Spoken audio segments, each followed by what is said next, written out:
Gao Xiaoliang benar-benar nggak nyangka. Bai Feifei, si husky setengah manusia, makhluk campuran antara energi nuklir dan rasa ingin tahu tanpa batas, mendadak nempel di gerobak jajanan kayak stiker di helm motor. Udah ditarik-tarik segala, tetap aja nempel kayak lem Korea. Sampai akhirnya dia narik agak kencengan dikit. Brek! Gerobaknya langsung tumbang dengan megahnya, kayak bangunan tua yang disuruh pensiun. Gao Xiaoliang bengong. Tatapannya kosong menatap reruntuhan kayu yang berserakan. Dalam hati dia nanya, gerobak macam apa ini? Baru digoyang dikit langsung rubuh. Baru dia ingat, hari itu dia udah ngaktifin fitur rebound. Harusnya kalau ada yang nabrak dari luar, gerobaknya bisa memantul dan tahan banting. Tapi kenyataannya, baru dicemilin pegawai sendiri langsung rontok. Konyolnya, ini malah jadi kayak demo barang gagal produksi. Gao Xiaoliang pun protes ke sistem. Dengan nada sewot, dia nuduh gerobaknya cacat pabrik dan nuntut ganti rugi. Sistem? Jawabannya santai banget, katanya mau minta izin dulu ke atasan. Yah, mirip-mirip si S yang bilang, mohon tunggu sebentar, permintaan Anda sedang diproses. Nggak lama, keputusan turun. Hasilnya, penolakan dengan alasan paling malesin sejagat. Fitur rebound hanya aktif kalau diserang dari luar, bukan dari pegawai. Dan karena Bai Feifei terdaftar sebagai karyawan, semua kerusakan ditanggung. Yah, bosnya sendiri. Sedih nggak tuh? Xiaoliang cuma bisa narik napas panjang, dalam, sampai nyaris narik napas kehidupan kedua. Dia sempat mikir, andai waktu bisa diulang, dia mending rekrut abang-abangan yang nyamar jadi cewek daripada si husky hiperaktif ini. Sambil berdiri di tengah reruntuhan, dia nyari titik terang. Dan sistem, kayak ngasih secercah cahaya dari langit suram, bilang bahwa gerobaknya bisa di-upgrade kalau ngumpulin 100 poin lagi. Syaratnya, selesaikan misi baru. Misi diumumkan. Kumpulkan 500 pon daging layak konsumsi dalam waktu 24 jam. Kedengarannya gampang, ya? Tapi ini dunia pasca kiamat. Nyari 5 pon daging segar aja susahnya udah kayak cari sinyal di gunung. 500 pon, mending cari harta karun sekalian. Tapi entah kenapa, di otaknya muncul ide cemerlang. Di dekat situ ada peternakan ayam mutan. Lalu dia buru-buru buka buku panduan masak, ngecek apakah daging ayam mutan itu aman dikonsumsi. Dan ternyata, aman. Selama bagian otak, jeroan, paruh, dan cakar dibuang, sisanya bisa dimakan. Bahkan daging dadanya katanya empuk, tinggi protein, dan cocok buat isi tenaga. Wah, jackpot. Langsunglah dia meluncur ke peternakan. Sampai di sana, ayam-ayam mutannya beneran gede-gede, tapi mukanya masih mirip ayam biasa. Kalau nggak salah, mungkin nenek moyang mereka pernah ikut lomba fitness. Rencana pun disusun, dia jadi umpan, Bai Feifei yang nangkep. Strategi simple, tapi seperti biasa, kenyataan dan rencana itu ibarat teman lama yang udah lost contact, nggak pernah akur. Begitu misi dimulai, Bai Feifei malah salto-salto dulu, naik ke atas balok, lalu malah bikin semua ayam mutan fokus ke Gao Xiaoliang. Astaga naga, rencana yang harusnya aku mancing, kamu tangkap berubah jadi aku mancing, aku juga yang diserbu. Ayam-ayam mutan itu langsung ngejar kayak fans lihat idol. Larinya kenceng, cakarnya tajam, paruhnya kayak pengupas nanas. Gao Xiaoliang pun panik, lari sambil mikir keras, berharap semesta masih sayang. Dan untungnya, semesta sayang. Matanya nangkep lubang kecil di bawah pagar. Tanpa pikir panjang, dia ngesot kayak ular masuk kolong lemari. Sukses. Dia selamat sampai di luar pagar. Sementara ayam-ayam mutan cuma bisa teriak dari balik jeruji, penuh dendam dan rasa kecewa, kayak preman pasar yang dikerjain bocah SD. Sore itu, setelah berjibaku dengan ayam-ayam mutan yang mirip jurit malam versi hardcore, Gao Xiaoliang akhirnya bisa menarik napas lega. Wajahnya udah kayak habis diajak guling-guling di ladang debu, napasnya satu-satu, dan lututnya nyaris copot. Tapi, ada senyum tipis yang muncul. Karena lubang kecil yang tadi dianggap sepele, ternyata beneran jadi jalan keluar dari neraka berbulu. Tapi seperti biasa, hidup belum mau ngasih dia istirahat. Baru juga mau rebahan sambil nonton awan, tiba-tiba tangannya terasa lengket. Waktu dilihat, matanya langsung melotot. Ternyata dia nginjek sesuatu yang mirip telur. Tapi bukan telur ayam kampung biasa. Ini telur mutan. Ukurannya gede, baunya, astaga, bisa bikin bunga layu sebelum sempat mekar. Dan benar saja, belum sempat dia panik, suara berat penuh kemarahan terdengar. Seekor ayam mutan muncul dari balik reruntuhan, matanya merah membara, paruhnya tajam, dan ukuran tubuhnya segede mobil bak. Tatapan matanya kayak orang yang baru tahu tabungan dia dicuri, penuh dendam dan niat balas budi. Ayam itu menatap lurus ke arah Xiaoliang. Sepertinya makhluk berbulu itu tahu siapa yang udah bikin anak-anaknya gagal menetas. Dan sekarang dia mau minta pertanggungjawaban. Bukan lewat hukum, tapi lewat duel. Xiaoliang kaku, tubuhnya nggak bisa gerak, Otaknya ngeblank, dan sistem penyelamat darurat yang biasanya muncul saat bahaya kali ini malah cuti. Pilihannya cuma dua, kabur atau jadi korban headline. Tapi sayangnya, ayam hutan ini bukan ayam sembarangan. Larinya cepat, gayanya gesit, dan kalau dibandingin, lebih mirip motorsport yang dendam lama. Dalam hitungan detik, paruh tajamnya udah menyayat bahu Xiao Liang. Perihnya seperti disabet mantan waktu tahu kamu balikan sama temannya. Tapi itu belum seberapa. Karena ayam itu ternyata ngincar telur emas yang ada di tas Xiao Liang, telur langka yang katanya bisa jadi bahan dasar makanan spesial. Kalau telur itu pecah, bukan cuma isi perut yang hilang, tapi masa depan Xiao Liang juga ikut hancur. Dengan naluri bertahan hidup yang udah diasah dari episode-episode sebelumnya, Xiao Liang meloncat ke punggung si ayam dan langsung mengunci lehernya pakai kaki. Teknik leg lock dadakan dilancarkan, awalnya kelihatan berhasil. Ayam itu mulai oleng, matanya menutup.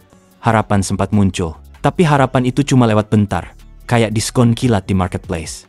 Ayam itu tiba-tiba membuka mata lebar-lebar, dan dari situ keluar aura. Bukan aura heroik, tapi aura bos terakhir yang muncul tanpa aba-aba. Ayam hutan itu ngamuk, badannya menggila, dan Xiao Liang dilempar ke udara kayak boneka kain. Sayangnya, dia mendarat lagi tepat di leher ayam itu. Tapi ini bukan posisi menang, ini posisi sial. Karena kepala ayam itu mulai berguncang hebat. Tubuh Xiao Liang terguncang seperti guling masuk ke mesin cuci, dicampur detergen, dan diputar dengan kecepatan maksimal. Sementara itu, di jalan utama tak jauh dari lokasi kejadian, sebuah truk lapis baja sedang melaju pelan. Isinya adalah sekelompok pria yang sibuk pamer hasil tangkapan lewat radio. Mereka yakin tim lain pasti cemburu. Katanya hari ini mereka panen besar, bisa jadi juara harian. Tapi ya, begitulah hidup. Pas lagi sombong, semesta biasanya kasih kejutan. Ban truk itu tiba-tiba meledak. Kena paku misterius sebesar jari kelingking tapi berjiwa kriminal. Suaranya dus, dan langsung membuat suasana jadi tegang.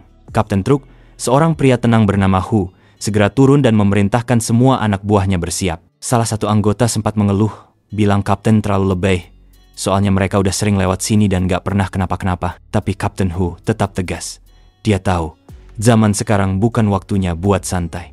Di dunia yang sudah penuh makhluk aneh, bahkan kardus di pinggir jalan bisa isinya monster. Dan kadang, masalah datang bukan dari depan, tapi dari semak-semak yang kamu anggap aman. Di tengah jalanan yang udah kayak jalur horror survival, dua anggota baru, Guo Ming dan Gu Zhen, dapat tugas sederhana, ganti ban truk yang kempes. Mereka ngerjainnya sambil ketawa ketiwi, kayak lagi piknik keluarga, bukan misi berbahaya. Mungkin mereka pikir ini semua cuma pelatihan ala-ala. Tapi, euforia mereka dipotong mendadak. Brak! Sebuah pukulan keras dari Pak Tua Zhao mendarat di kepala salah satu dari mereka. Nggak pakai basa-basi. Kerasnya setara tabrakan kepala dengan pintu lemari, tapi versi senior penuh emosi. Dengan suara berat dan wajah tanpa ampun, Zhao mengingatkan mereka bahwa tempat ini bukan arena ketawa ketiwi. Tim mereka bukan tim abal-abal. Rekor tertinggi mereka bukan hasil hoki, tapi disiplin.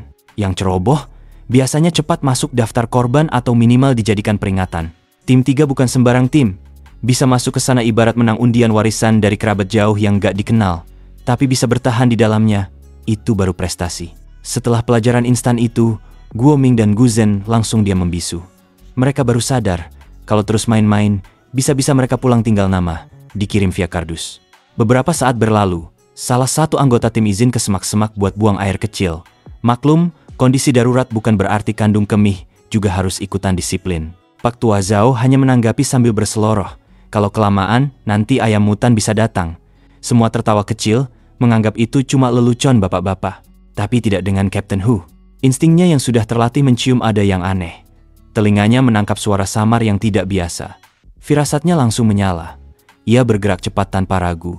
Sementara itu, si anggota yang lagi buang air masih tenang, tanpa curiga sedikit pun. Ia tak tahu, seekor ular raksasa sedang mengendap dari belakang. Matanya menyorot tajam, lidahnya menjulur seperti mau bilang, "Kamu, makananku sore ini." Begitu si anggota menoleh, wajahnya langsung pucat. Jantungnya nyaris loncat dari kerongkongan. Belum sempat teriak, taring ular itu sudah bersiap menerkam. Namun tepat di detik terakhir, suara tembakan memecah keheningan. Dor! Peluru menembus kepala ular. Kapten Hu muncul seperti jagoan sinetron yang tahu timing dramatis. Ia langsung menarik si anggota dan memberi aba-aba pada tim. Semuanya kembali ke truk, sekarang juga. Tapi sayangnya, peluru itu cuma bikin si ular pusing, bukan mati. Dan ular yang pusing itu jauh lebih berbahaya. Kini ia marah banget. Mungkin karena makan siangnya diganggu, ban truk sudah terpasang, mesin langsung dinyalakan, dan gas diinjak sedalam mungkin. Namun ular itu gerakannya luar biasa cepat. Sekali luncur, kepalanya menghantam badan truk sampai terpelanting. Tubuhnya melilit truk seperti mainan anak-anak yang digencet pakai tenaga dendam. Seluruh tim di dalam truk mulai panik. Mereka mencoba membuka pintu, tapi terkunci. Keadaan makin kacau. Kapten Hu berniat menembak lagi untuk mengalihkan perhatian si ular, tapi Pak Tua Zhao langsung menahan. Ia mengingatkan dengan nada tenang namun tajam, tangki bensin bocor. Sekali tembak, bukan cuma ularnya yang hangus. Semuanya bisa jadi sate darurat. Di tengah ketegangan yang makin naik level, tiba-tiba muncul sosok besar dari kejauhan. Siluetnya tinggi, bayangannya besar. Beberapa anggota muda sempat berharap, mungkin ini malaikat penyelamat. Mungkin ini bala bantuan. Mungkin ini harapan terakhir. Tapi Pak Tua Zhao hanya menghela napas. Matanya yang sudah kenyang pengalaman langsung tahu, itu bukan malaikat. Itu ayam. Bukan ayam biasa tentunya, tapi ayam mutan. Ukurannya segede rumah kontrakan 2 lantai. Dan lebih gilanya lagi, ada seseorang di atas leher ayam itu. Ya, itu Gao Xiaoliang. Wajahnya sudah tak karuan. Lusuh, kosong, penuh debu dan trauma. Tubuhnya lunglai, tapi tetap bertahan di atas leher si ayam. Seolah sedang naik wahana ekstrim tanpa sabuk pengaman dan tanpa persetujuan. Dia bahkan sudah tidak tahu lagi harus merasa bangga atau menangis. Satu hal yang jelas, dia masih hidup. Tapi jiwanya mungkin sudah tersesat. Dan hari itu, tanpa diragukan lagi, adalah hari paling apes dalam hidupnya. Seluruh tim penyelamat hanya bisa terpaku. Bengong kayak lihat harga cabai naik 3 kali lipat saat melihat pemandangan luar biasa absurd di depan mata mereka.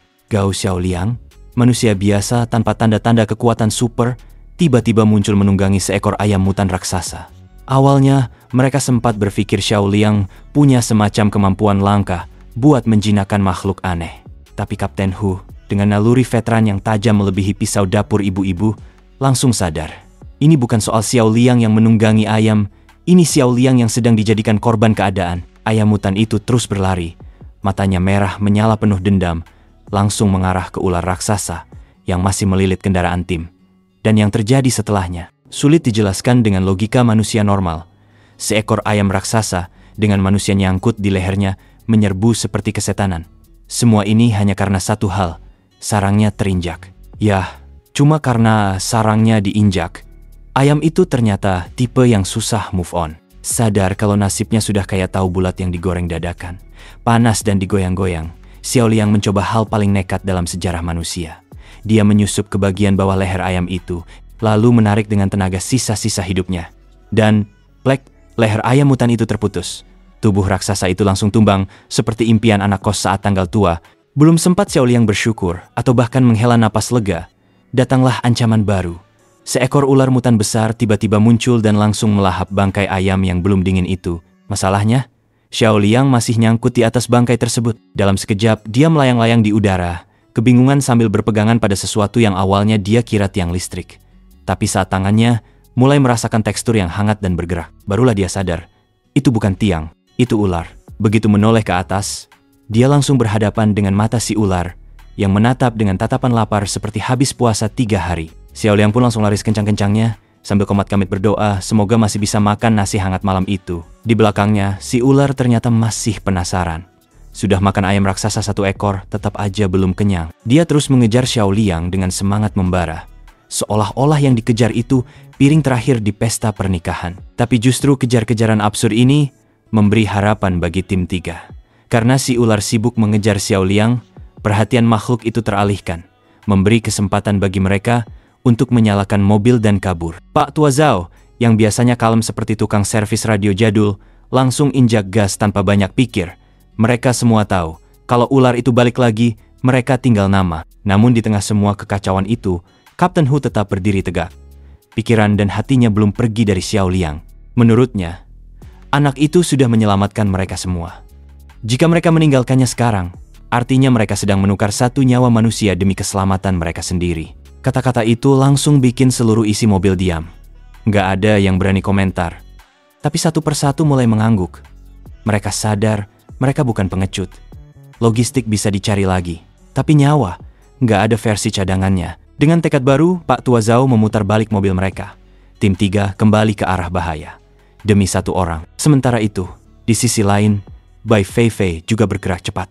Dari atap bangunan, dia melompat turun dan mulai menelusuri jejak Xiao Liang. Tapi bukannya Xiao Liang yang dia temukan, malah segerombolan ayam mutan yang tampak galak, kelaparan, dan mungkin sedikit trauma masa lalu. Tapi Feifei bukan gadis biasa yang panik lihat ayam.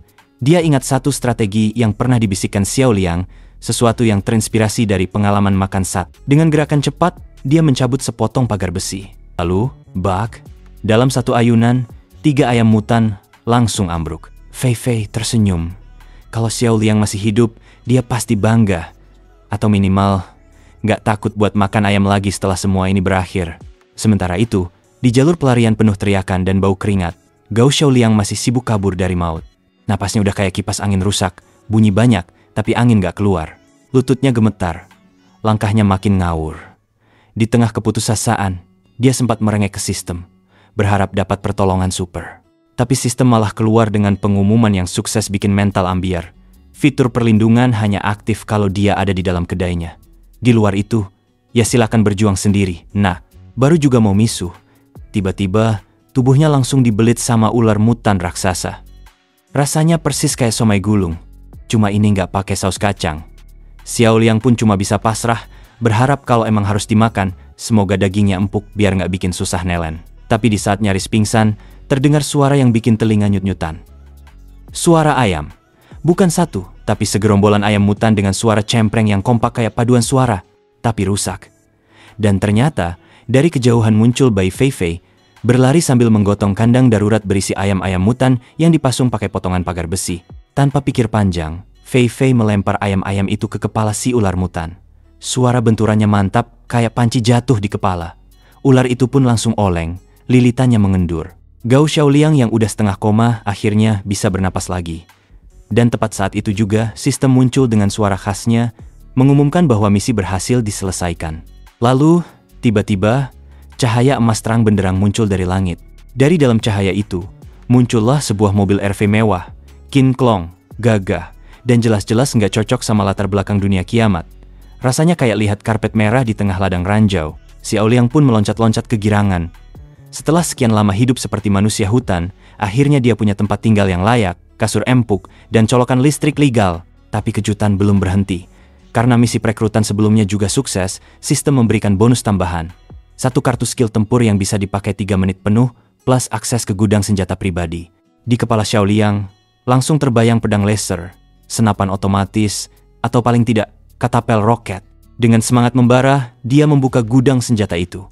Namun begitu pintu terbuka, ekspresinya langsung berubah. Isinya cuma 1 pisau dapur, 1 spatula, dan 1 saringan gorengan. Dia langsung terdiam, tatapannya kosong. Dalam hatinya, dia yakin, ini bukan gudang senjata. Ini lebih mirip dapur abang nasi goreng yang biasa mangkal di pinggir gang. Sistem buru-buru menjelaskan bahwa ketiga alat dapur itu bukan barang sembarangan. Mereka adalah senjata legendaris dunia kuliner kaki 5, masing-masing punya kemampuan khusus dan bisa diperkuat seiring waktu. Xiao Liang hanya bisa menghela napas panjang. Dunia ini memang makin hari makin absurd. Tapi daripada nggak punya apa-apa, dia pun mengambil pisau dapur itu dan langsung mendekati tubuh si ular mutan yang sudah tak bergerak. Ayamnya memang sudah lenyap, tapi dendam tetap harus dituntaskan. Dengan gerakan cepat dan tangan terlatih, entah dari mana, dia mulai membedah tubuh ular itu. Dagingnya dipisah rapi, satu persatu, seperti chef hotel bintang 5 yang sedang tampil di acara masak live. Bai Feifei pun ikut turun tangan. Mereka bekerja sama dengan cekatan, memisahkan bagian demi bagian, seolah sudah jadi tim dapur profesional selama puluhan tahun. Saat sedang memotong, Xiao Liang sempat tertegun. Pisau dapur itu luar biasa tajam, nyaman digenggam, dan ternyata enak juga buat motong daging raksasa. Ia mulai curiga, jangan-jangan dulu ini dipakai sama tukang set legendaris yang bisa motong kambing hidup dalam 1 ayunan. Tapi sebelum bisa menikmati kerja keras mereka sepenuhnya, sistem kembali muncul. Kali ini membawa misi baru, dan seperti biasa, nggak pernah ngasih waktu santai. Misi berikutnya, gunakan bahan-bahan yang tersedia untuk membuat lebih dari 3 jenis masakan. Sajikan pada pelanggan dan kumpulkan 100 ulasan bintang 5. Xiao Liang pun terdiam, barusan dikejar ular, sekarang disuruh jadi juru masak kelas dunia. Hidup di dunia pasca kiamat ini benar-benar seperti mimpi buruk yang ditulis oleh Chef Iseng. Tapi satu hal yang pasti, Gao Xiaoliang belum selesai. Dan siapa tahu, dari dikejar ular sampai buka warung bintang 5, itu memang jalan takdir yang sudah disiapkan buat dia. Misi kali ini memang gak ada batas waktu. Tapi ada satu aturan yang bikin jantung berdegup kencang. Kalau sampai ada satu ulasan bintang rendah, seluruh poin yang udah susah payah dikumpulkan bakal di-reset jadi 0. Iya, 0. Kosong. Hilang tanpa jejak. Gao Xiaoliang langsung emosi. Tanpa pikir panjang, dia menggerutu panjang lebar ke sistem. Gimana sih ini? Cuma gara-gara satu orang yang lidahnya kayak durian basi, semua usaha aku jadi sia-sia? Katanya sambil geleng-geleng kepala.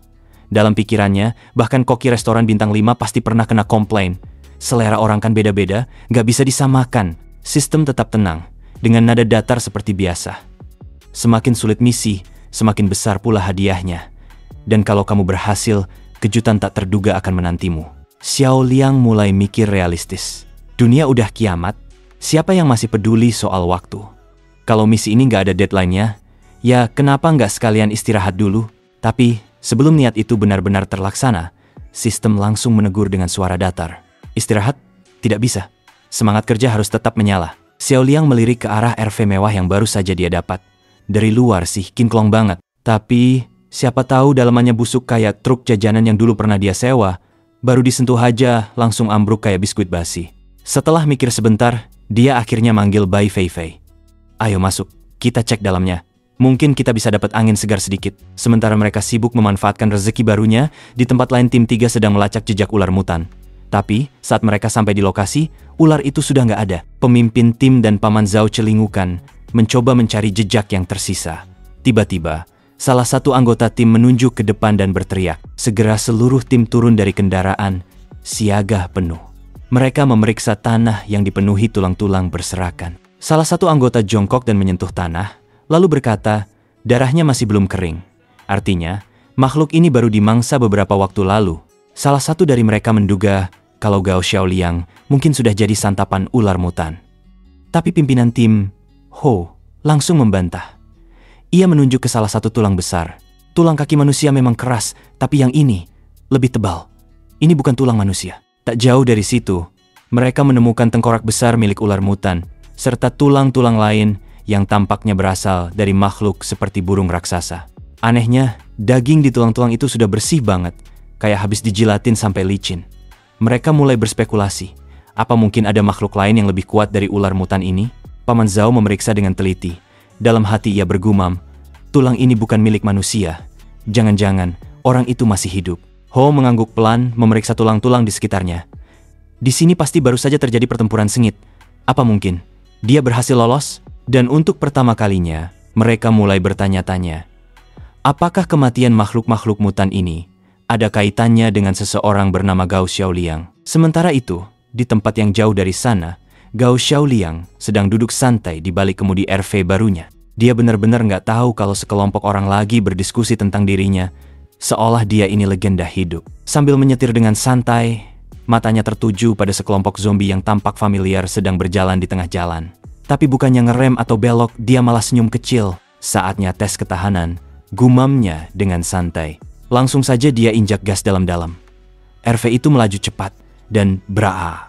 Zombie-zombie itu mental kesana kemari, kayak pin bowling kena strike. Tapi, karena penasaran, Xiaoliang minta ke sistem untuk menonaktifkan fungsi pantulan.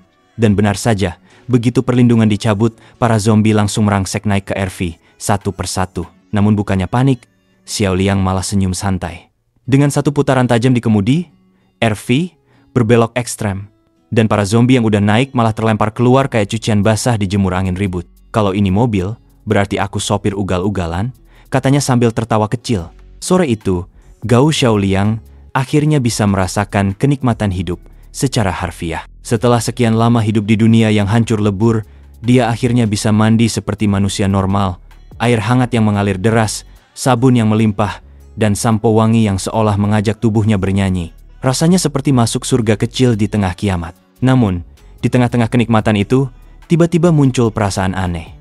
Seolah-olah ada yang mengawasi dari balik tirai. Refleks, dia langsung membuka tirai mandi. Tapi, kosong. Tak ada siapa-siapa. Sambil membilas rambut, Xiaoliang mengernyit. Apa aku paranoid? Kok rasanya ada yang ngawasin terus ya? Dia menarik tirai lagi. Dan saat itulah, dia hampir terkejut setengah mati. Bai Feifei sudah berdiri tepat di depannya. Dengan panik, Xiao Liang langsung menutupi tubuhnya dengan handuk seadanya. "Xiao Bai, sejak kapan kamu masuk?" Bai Feifei hanya diam berdiri, dengan ekspresi kosong dan tatapan yang, entah kenapa, bisa membuat bulu kuduk berdiri. Ada aura yang aneh, seperti ada sesuatu yang gak beres. Xiao Liang makin bingung dalam hati. "Aku lagi mandi, loh, kenapa dia masuk? Jangan-jangan." Dan tiba-tiba, suara sistem muncul dengan nada menggoda. "Apa kamu gak sadar? Dia sedang menginginkan tubuhmu."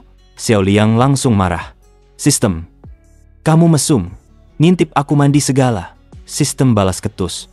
"Hei, aku di sini kerja, tahu. Jaga kesehatanmu itu bagian dari tugas. Harusnya kamu berterima kasih, bukannya malah tuduh aku yang aneh-aneh." Tapi percakapan mereka tidak menghentikan Bai Feifei yang semakin mendekat.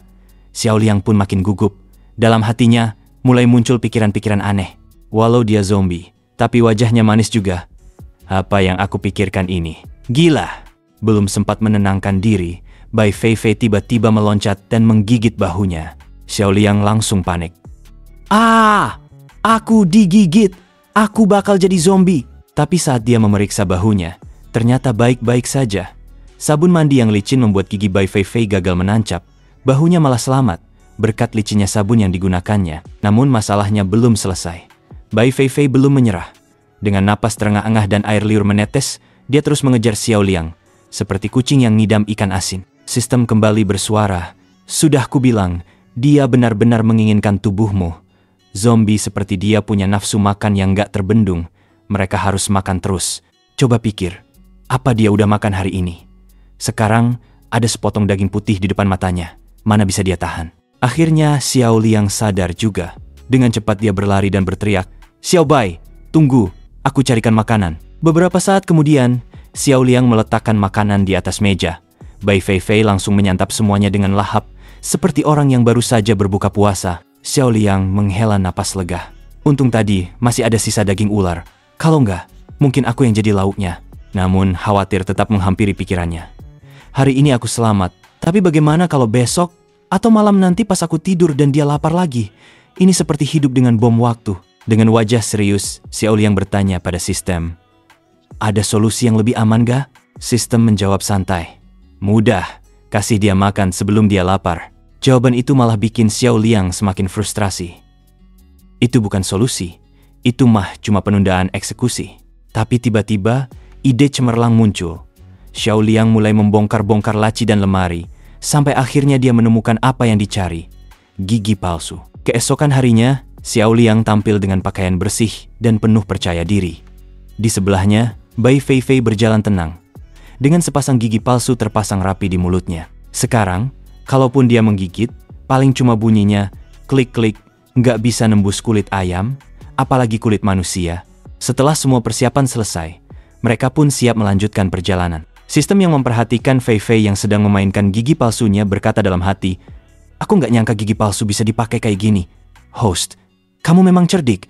Xiao Liang tersenyum sambil menjawab, "Selama otak masih berfungsi, pasti ada jalan keluar. Lagi pula, dibandingkan dengan tembakan di kepala, gigi palsu bisa jadi solusi sempurna buat zombie." Sistem pun menjawab dengan nada serius, "Penemuan penting ini harus segera dilaporkan kepada atasan." Tiba-tiba, di depan mereka, terlihat sebuah mobil jeep terparkir di tengah jalan. Begitu mendekat, Xiao Liang melihat mobil tersebut tampak kosong. Ia melihat ke tanah dan mendapati beberapa paku tersebar di sekitar mobil, sepertinya itu bagian dari jebakan untuk menghentikan kendaraan. Tiba-tiba, terdengar dua tembakan dari arah hutan yang cukup jauh. Begitu mendengar tembakan itu, Feifei langsung terlihat gelisah. Xiao Liang segera membisikkan padanya, "Tenang saja, jangan bersuara." Dari arah tembakan itu, Xiao Liang bisa menyimpulkan bahwa tembakan tersebut sangat terkontrol dan tepat sasaran. Kemungkinan besar berasal dari senjata yang sama. Dengan cepat, ia mengeluarkan teropong dan memindai hutan di depan mereka. Saat menatap melalui teropong, Xiao Liang terkejut. Ia melihat seorang wanita yang sedang menembak sekelompok zombie. Tembakan wanita itu sangat akurat. Setiap peluru tepat sasaran, menjatuhkan satu zombie setiap kali tembakan. Namun, jelas bahwa keberuntungannya mulai habis. Senjata yang digunakannya hanya bisa menembakkan 10 peluru dalam sekali tembak, dan proses pengisian ulangnya sangat lambat. Meski masih efektif untuk jarak jauh, kelemahannya mulai terlihat jelas dalam pertempuran jarak dekat. Xiao Liang teringat bahwa dalam kehidupan sebelumnya, kelemahan itulah yang membuatnya terluka parah oleh zombie. Melihat wanita itu yang dikelilingi zombie, Xiao Liang ragu sejenak. Ia bertanya-tanya apakah harus turun tangan untuk membantu. Senjata wanita itu kini kosong. Tanpa ragu, wanita itu melemparkan senjatanya, lalu menarik sebuah pisau dan dengan cekatan menusukkan pisau itu ke zombie yang ada di depannya. Dia bergerak dengan sangat cepat dan efisien, mengalahkan zombie satu persatu dengan presisi yang luar biasa. Saat itu, wanita tersebut melihat ke arah Xiao Liang. Xiao Liang jadi bingung, bertanya-tanya apakah wanita itu menyadari keberadaannya. Wanita itu melanjutkan langkahnya, berjalan menuju sungai terdekat dan bersiap untuk melepas pakaian dan mandi. Xiao Liang yang melihat kejadian itu hampir terkejut sampai hidungnya berdarah. Dengan panik, ia menutup matanya dan bergumam, wanita ini benar-benar hebat dengan zombie. Kalau dia pikir aku mesum atau pengintip, mungkin dia bakal mengoyak tubuhku. Tanpa berpikir panjang, Xiao Liang memutuskan untuk pergi bersama Fei Fei. Namun, tiba-tiba Fei Fei terpesona oleh sekumpulan kupu-kupu yang terbang melintas. Dengan gerakan cepat, Fei Fei mengulurkan tangannya, mengejar kupu-kupu itu, dan secara tak sengaja mendorong Xiao Liang. Dia hampir terjatuh ke jurang. Dengan usaha keras, dia sempat menahan tubuhnya 2 kali dengan sentuhan cepat di lereng bukit. Namun, akhirnya tak bisa mengendalikan diri dan jatuh telentang dengan wajahnya menyentuh tanah. Meski selamat, rasanya cukup memalukan. Dengan terengah-engah, dia bangkit, berbalik, dan dengan marah berteriak ke arah belakang, "Selamat tinggal." Namun tiba-tiba sesuatu jatuh tepat di kepalanya. Dia meraba dan mengambil benda itu, dan, astaga, ternyata itu pakaian dalam wanita. Kecil lagi, bikin darahnya langsung mendidih. Beberapa pakaian dalam wanita lainnya juga berserakan di tanah dengan sangat berantakan. Saat ketakutan mulai merayap, dia buru-buru menoleh dan berpikir untuk segera pergi sebelum wanita itu menyadarinya. Namun, tiba-tiba wanita itu menempelkan pisau di lehernya dengan dingin dan bertanya, "Apakah masih ada ikan yang lolos?" Dengan ekspresi ketakutan yang memaksakan senyum kaku, dia menoleh dengan cemas dan menjawab, "Cantik, tolong ampunilah hidupku." Melihat wajahnya, wanita itu jelas terkejut dan akhirnya menyadari bahwa dia ternyata manusia. Xiao Liang yang panik segera mengangkat kedua tangannya dan dengan cepat menjelaskan, "Aku manusia, kok kalau kamu nggak percaya, bisa periksa." Namun pada saat itu juga, wanita itu melihat bahwa Xiao Liang masih memegang pakaian dalam miliknya dan, well, jangan ditanya lagi. Amarah wanita itu langsung meledak, wajahnya yang semula pucat berubah menjadi merah padam. Dengan cepat, Xiao Liang melepaskan pakaian dalam itu dan langsung berkata dengan terburu-buru, "Jangan salah paham, aku beneran bukan orang jahat. Aku cuma lewat aja, kok. Nggak lihat apa-apa, serius." Wanita itu, yang sekarang terlihat malu dan marah, menggertakkan giginya dan berkata dengan nada geram, "Pria yang bilang nggak lihat biasanya malah lihat." Kemudian, dia mengangkat pisau dan melayangkannya ke arah Xiao Liang. Dengan cepat, Xiao Liang hanya bisa menutup mata dan berteriak ketakutan. Tentu saja, Xiao Bai nggak tinggal diam. Dari belakang wanita itu, dia melompat dan menendang dengan keras. Wanita itu jelas tak siap dengan kejutan itu, dan terkejut melihat pria yang menyebalkan itu ternyata mendapat bantuan. Xiao Bai dan wanita itu pun bertarung beberapa putaran. Gerakan mereka cepat, seperti kilat, dan keduanya nggak ada yang mau menyerah. Sementara itu, di sela-sela pertempuran sengit, wanita itu nggak bisa menahan rasa penasaran dalam hatinya dan bertanya-tanya, siapa orang yang gerakannya sehebat ini? Di satu momen, salah satu tusukan tajam Xiao Bai hampir membuat daun-daun yang menutupi dada wanita itu terlepas. Lihat itu, Xiao Liang langsung hidungnya berdarah, dan dia merasa nggak bisa mengendalikan dirinya. Melihatnya, wanita itu berteriak marah. "Apa yang kamu lihat? Kalau kamu berani lihat lagi, aku akan mencungkil matamu." Dengan panik, Xiao Liang buru-buru mengelap darah dari hidungnya dan menghela napas. Perkelahian antar wanita memang brutal, deh. Aku sebaiknya menjauh aja. Tanpa pikir panjang, dia langsung berlari menuju mobil dan berkomentar, "Xiao Bai, aku tunggu kamu di mobil." Tapi Xiao Bai sepertinya nggak dengar. Matanya terpaku pada dada wanita itu yang tampak seperti bakpao dan mulutnya bahkan mulai berair. Namun, tiba-tiba, mata Xiao Bai bersinar dan dia melompat menyerang wanita itu. Tindakannya membuat wanita itu terkejut dan mundur sambil berteriak marah, "Kamu itu kan juga wanita. Kenapa bisa sesangar ini?" Tiba-tiba, sebuah peluru melesat dari kejauhan dan memecah ketegangan antara mereka. Si pria yang melepaskan tembakan itu tersenyum sinis. Dia tampak sangat puas melihat banyak zombie berhasil dihindarinya tanpa terluka sedikit pun. Wanita itu ternyata adalah Gu Yue, kenalan dari pria itu yang kini sedang berhadapan dengan si cowok rambut biru yang aneh itu. Hao Jian, si pria dengan rambut biru, mengomentari Gu Yue yang berhasil selamat dari serangan zombie. Gu Yue hanya bisa menatap tajam ke arah pria rambut biru itu, yang ternyata bernama Hao Jian. Saat Gu Yue melihat Hao Jian tersenyum jahat, dia akhirnya sadar bahwa pria itulah yang memasang jebakan agar dia tak bisa lewat. Hao Jian dengan santainya mengakui hal itu, bahkan gak mencoba membantahnya. "Iya, aku yang pasang jebakan itu buat kamu," katanya. Hao Jian jelas sangat marah pada Gu Yue karena dia berani menolak dirinya. Dan karena Gu Yue adalah pemimpin dari sebuah organisasi, Hao Jian merasa sangat malu karena tidak bisa menundukkan wanita itu. Dengan gerakan cepat, Hao Jian mengangkat tangannya dan memberi perintah, "Tembak Gu Yue." Gu Yue yang terkejut sejenak, namun ekspresinya segera berubah dingin. Dengan gesit, dia menghindari peluru yang meluncur ke arahnya. Dengan gerakan cepat dan cekatan, dia berguling dan bersembunyi di semak-semak. Anak buah Hao Jian yang tidak terlalu cermat mengira Gu Yue sudah melarikan diri. Namun, Hao Jian hanya tersenyum sinis, senyuman yang lebih mirip senyum kemenangan, dan berkata, "Tidak ada jalan di sana. Dia nggak bisa lari. Mati begitu saja itu terlalu mudah buatnya." Setelah berpikir sejenak, dia mengubah perintahnya dengan ekspresi licik, "Tangkap dia hidup-hidup." Salah satu bawahannya, yang tampaknya tidak terlalu paham situasi, melihat Fei Fei yang tampak bingung dan malah nggak berusaha lari.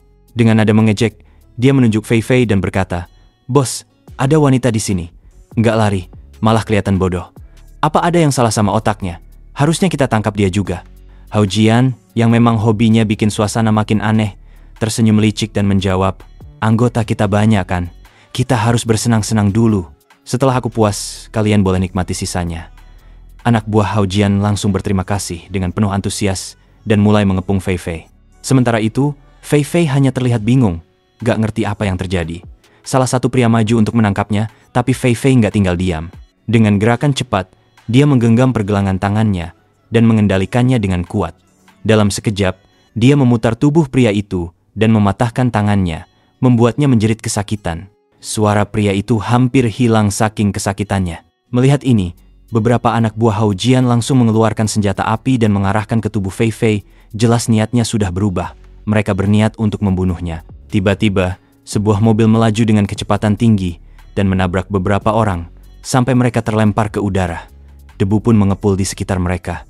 Gao Xiaoliang yang berada di dalam mobil itu mengintip lewat jendela, mengacungkan jari tengah dengan marah dan berteriak, "Kalian ini sampah. Berani-beraninya nyentuh Xiao Bai. Kalian gak tahu diri banget sih." Kedatangan Gao Xiaoliang langsung membuat Fei Fei merasa lega dan senyumnya merekah lebar. Dengan gesit, ia melompat ke atas mobil, seperti kucing yang baru pulang ke rumah. Gao Xiaoliang yang kebingungan melihatnya bertanya, "Xiao Bai, ada apa denganmu?" Tapi sebelum dia selesai bertanya, Fei Fei sudah melompat masuk ke mobil dan tergantung terbalik di sampingnya, bikin Gao Xiaoliang hampir jantungan. Fei Fei, dengan senyum yang gak kalah dingin, tiba-tiba mengayunkan sebuah tangan manusia. Sementara itu, Gu Yue sudah masuk ke dalam hutan, bergerak cepat di antara pepohonan. Namun, dia segera sadar bahwa di depannya gak ada jalan keluar, dan situasinya semakin rumit. Tiba-tiba, Hao Jian dan dua anak buahnya muncul di belakang, mengejarnya dengan cepat. Meskipun Gu Yue gesit, akhirnya dia berhasil ditangkap dan gak bisa melawan sementara waktu. Hao Jian tertawa puas melihat keberhasilannya. Senyumnya yang penuh kebanggaan itu benar-benar bikin orang pengen lempar sepatu. Dengan nada sombong, dia berkata, "Begitulah sifat wanita, lemah dan mudah terpengaruh. Selalu nyari sepotong kain buat nutupin rasa malunya." Gu Yue, yang gak tahan dengan perkataan itu, langsung bilang, "Hao Jian, kamu orang tercela yang gak tahu malu." Tapi Hao Jian cuma tersenyum sinis dan menjawab santai, "Kalau aku rendah, ya biarin aja. Aku udah gini bertahun-tahun. Kenapa baru kamu nyadar? Aku benci orang yang merasa lebih baik dari orang lain, yang selalu merendahkan." Dengan senyum setengah sengaja yang lebih mirip senyum Roblox, Hao Jian melanjutkan, "Hari ini aku akan tunjukkan padamu apa artinya kebejatan sejati. Aku bakal bersenang-senang dulu. Terus aku ikat kamu di depan mobil dan bawa ke markas, supaya semua orang tahu seberapa rendah dewi mereka itu." Tapi tiba-tiba, sebuah mobil melaju kencang dengan Fei Fei duduk di atas atapnya. Gao Xiaoliang mengemudi mobil tersebut dengan kecepatan gila, melaju ke arah Hao Jian dan Gu Yue. Fei Fei melompat turun dengan kecepatan luar biasa dan langsung menerjang ke arah Hao Jian. "Gu Yue, yang terkejut melihat kejadian itu, hampir nggak percaya dengan apa yang dia lihat. Hao Jian yang terjatuh ke tanah tiba-tiba berteriak, "Wanita gila, tolong bantu aku." Dua anak buahnya yang berusaha menolong, justru dikejutkan oleh mobil Gao Xiaoliang yang melaju kayak kuda liar, menabrak mereka dengan keras. Mobil itu berputar dan berhenti tepat di samping Gu Yue. Tanpa banyak pikir, Gao Xiaoliang langsung membuka pintu mobil dan berteriak, "Masuklah." Gu Yue yang sedikit ragu tapi nggak punya banyak waktu untuk berpikir, akhirnya langsung melompat masuk tanpa ragu. Keadaan memang sudah terlalu gawat untuk mikir panjang. Di tengah kehebohan itu, Fei Fei tengah merobek-robek pakaian Hao Jian, seperti sedang memainkan permainan pakaian robek ala zombie. Sementara itu, Gu Yue dengan wajah dingin dan penuh amarah, mengambil pistol yang terjatuh di tanah. Tanpa ragu, dia mengarahkan pistol itu ke Hao Jian dan detik-detik tegang menarik pelatuknya. Hao Jian, yang sudah seperti orang yang kehilangan semua harga dirinya, hanya bisa gemetar ketakutan. Dia benar-benar merasa seperti anak kecil yang dikurung di dalam ruangan dengan monster di luar sana. Dia bahkan hampir mengompol. Gu Yue cuma senyum sinis, sambil mengayunkan pistol itu dengan gaya keren, dan berkata dengan sarkas, "Pria-pria memang begitu ya, gampang takut cuma gara-gara hal kecil begini." Setelah puas melihat kekacauan itu, Gu Yue dan Fei Fei melompat cepat ke dalam mobil, yang langsung melaju kencang, seperti roket yang siap terbang. Hao Jian yang berada di posisi paling mengenaskan, marah bukan main sambil menunjuk mobil yang semakin menjauh. "Cepat tembak, kejar mereka!" Namun, usaha Hao Jian cuma sia-sia. Peluru yang ditembakkan cuma memantul begitu menyentuh mobil mereka. Sepertinya, mobil itu dilapisi pelindung anti-bom. Dengan tenang, Gao Xiaoliang yang ada di belakang kemudian menoleh ke Gu Yue, sambil tersenyum santai. "Di sini nggak ada pakaian wanita," katanya, sambil berusaha mengalihkan perhatian. "Tapi ada kemeja robek di lemari, kalau kamu mau, pakai aja." Gu Yue yang sudah cukup bingung dengan situasi ini, menatap kemeja robek itu dengan ragu. Yah, gimana lagi? Lalu dia pakai dengan cepat, hanya untuk menutupi bagian atasnya. Saat dia mengenakan kemeja robek itu, Gao Xiaoliang menatapnya sejenak dengan sedikit senyum nakal, seperti baru sadar kalau ada yang menggoda di depannya. Gu Yue berjalan mendekat ke arah Gao Xiaoliang dengan ekspresi dingin khasnya, lalu mengucapkan terima kasih dengan suara yang hampir nggak terdengar. Tapi seperti biasa, ini belum selesai. Tiba-tiba, tanpa aba-aba, Gu Yue menarik sebuah pisau dari balik tubuhnya dan langsung mengarahkan pisau itu ke leher Gao Xiaoliang sambil berkata dengan suara dingin, "Kalau kamu masih mau hidup, lakukan seperti yang aku katakan dan jangan coba-coba melawan." Fei Fei, di sisi lain, cuma diam saja, memainkan daun yang tadi dipakai oleh Gu Yue sambil tersenyum licik, seperti sedang menikmati situasi yang penuh ketegangan. "Jangan berteriak.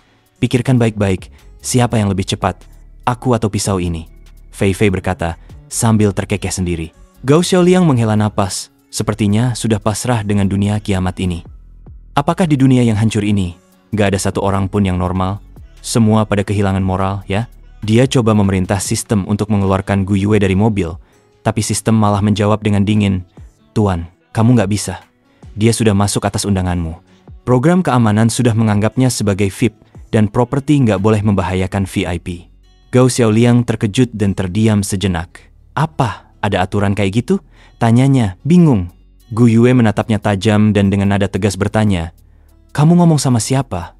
Gao Xiaoliang buru-buru mengibas tangan sambil tersenyum canggung. Enggak ngomong sama siapa-siapa kok, tenang aja, aku cuma orang biasa. Aku akan ikuti semua yang kamu bilang." Di dalam hatinya, Gao Xiaoliang merasa, "Udahlah, aku nggak akan campur urusan orang lain lagi. Ini benar-benar repot." Gu Yue menatapnya dengan mata yang tajam. "Kenapa kamu menyelamatkan aku?" Gao Xiaoliang menatapnya dengan serius dan menjawab dengan tulus, "Kalau aku bilang aku orang baik, kamu bakal melepaskanku kan?" Gu Yue mengerutkan kening, tatapannya semakin tajam. "Orang baik? Di dunia kiamat ini? Kayaknya itu udah punah dari lama." Mendengar itu, Gao Xiaoliang langsung panik. Orang baik. Siapa orang baik? Pokoknya bukan aku deh." Kemudian dia tersenyum canggung, merasa tak nyaman. Lalu, dengan sedikit perubahan topik, Gao Xiaoliang mulai mencoba strategi lain. "Sebenarnya, aku ini seorang koki di dunia kiamat. Ngelihat kamu jago banget bertarung. Pasti banyak kristal inti yang kamu punya. Aku ingin mengundang kamu jadi pelanggan tetapku." Gu Yue terdiam sejenak. Di bagian belakang mobil itu, Memang ada set dapur lengkap dengan peralatan masak. Kenangan tentang markasnya yang hancur seketika muncul di benaknya. Bulan lalu, kokinya meninggal gara-gara makan jamur beracun. Dengan tenang, Gu Yue akhirnya berkata, "Kalau kamu serius, mungkin aku bisa pertimbangkan kamu di markasku." Gao Xiaoliang langsung semangat. "Markasmu? Berapa orang yang ada di sana?" 100 orang ya? Gu Yue tertawa kecil. 100? Kami ini bukan grup kecil. Markas pabrik baja kami terbesar dalam radius 100 mil dan ada sekitar 300 orang di sana. Mendengar itu, Gao Xiaoliang hampir melompat kegirangan. 300 orang? Kalau sepertiganya kasih ulasan bagus, aku bisa kaya raya. Pikirnya, merasa seperti baru menemukan emas di tengah gurun pasir. Tapi, sebelum dia sempat bersukacita lebih lanjut, Gu Yue dengan santai berkata, "Tapi, kenapa aku harus percaya sama kamu? Bisa aja ini semua cuma trik atau mungkin kamu yang mencuri mobil ini." Belum selesai berbicara, perut Gao Xiaoliang tiba-tiba mengeluarkan suara gemuruh yang keras. Gu Yue, yang tadinya sedikit malu, kini malah tersenyum licik dan berkata, "Kecuali kamu masak satu hidangan buatku. Kalau enak, itu bisa jadi bukti kalau kamu beneran koki." Gao Xiaoliang tertawa dalam hati. Wanita ini lapar banget tapi masih sok tegas. Dia nggak mau nyakitin perasaan Gu Yue, jadi dia cuma tersenyum. "Oke, aku masak sekarang juga. Kamu bakal lihat sendiri seberapa jago aku di dapur."